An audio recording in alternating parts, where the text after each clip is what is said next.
Welcome to a special edition of West Wing Week, Dispatches Europe. This week, the President embarked on a 3-country tour, which took him to Poland, the G7 summit in Belgium. That's a pretty good picture, isn't it? And then on to France. Along the way, the President reaffirmed the United States' support for the people and government of Ukraine, announced broader efforts to strengthen and modernize NATO, highlighted our work to diversify European energy security, and deepened our negotiations around the Transatlantic Trade and Investment Partnership.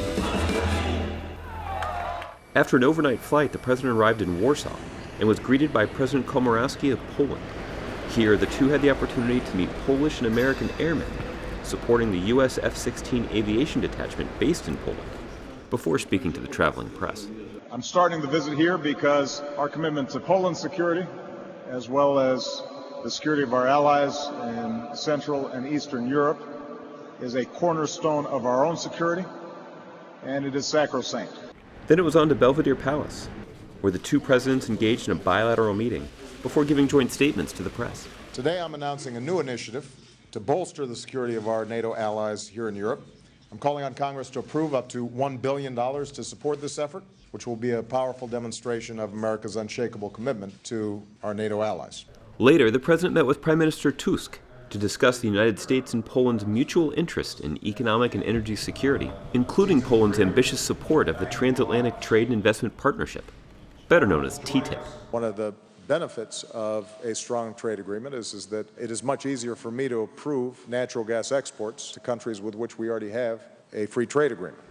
Afterwards, the President traveled to the presidential palace for the Solidarity Working Lunch with 10 Central and Eastern European leaders.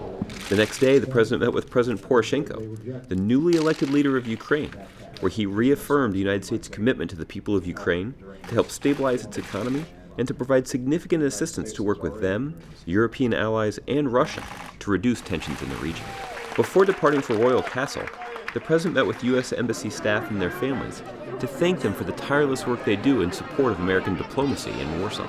In Castle Square, the President took part in an event honoring Poland's commitment to democracy and human rights during an official celebration of the 25th anniversary of democratic elections. So Poland reminds us that sometimes the smallest steps, however imperfect, can ultimately tear down walls, can ultimately transform the world. Then it was on to Brussels, Belgium, and a meeting with the King and Prime Minister ahead of the G7 summit. That evening, the President participated in a working dinner of G7 leaders. The next day, the President attended G7 meetings on the global economy and energy and climate issues. This included expanded discussions on how to move forward on energy diversification and cooperation among G7 countries and the United States and Europe more broadly. Later, the President traveled to Paris ahead of the joint U.S.-French 70th anniversary of D-Day ceremony. So stay tuned next week for the commemorative conclusion, and remember, you can find out more information about any of these topics or see complete videos of these events at whitehouse.gov. And thanks again for checking out this special edition of West Wing Week, Dispatches Europe. So today, the flak jacket is officially passed to a new generation, Mr. Josh Earnest.